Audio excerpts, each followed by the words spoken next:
কলকাতার পাশাপাশি হাওড়ার বাঁকড়া সলভ মোড়ের কাছে কলকাতা ওয়েস্ট ইন্টারন্যাশনাল সিটিতে এক ব্যবসায়ীর বাড়িতে হানা দিয়েছে ইডি।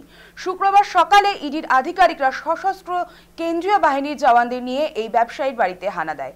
পরিবারের লোকদের জিজ্ঞাসাবাদ চলছে। জানা গিয়েছে রাজ্যের বিভিন্ন জায়গাতে একই সঙ্গে এই ইডি অভিযান চালাচ্ছে।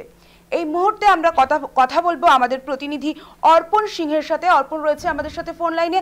অর্পণ, রাজ্যের একাধিক জায়গায় আজকে দেখা যাচ্ছে ইডি হানা দিয়েছে এবং তার সাথে সাথে বাঁকড়াতেও এক ব্যবসায়ীর বাড়িতে ইডি তল্লাশি চালাচ্ছে।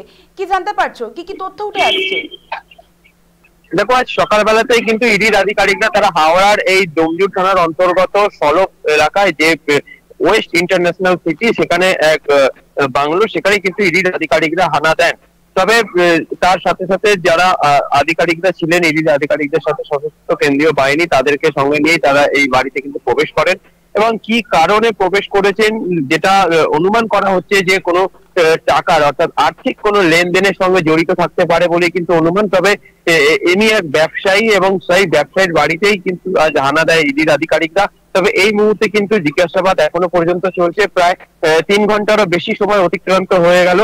তবে কি কারণে ইডির আধিকারিকরা এসেছে স্পষ্ট না হলেও যেটা আর্থিক লেনদেনের একটি অনুমান করা হচ্ছে। তবে পরবর্তীতে এখনো জানা যাবে যে ইডির আধিকারিকরা তারা তদন্ত এখনো পর্যন্ত চলছে।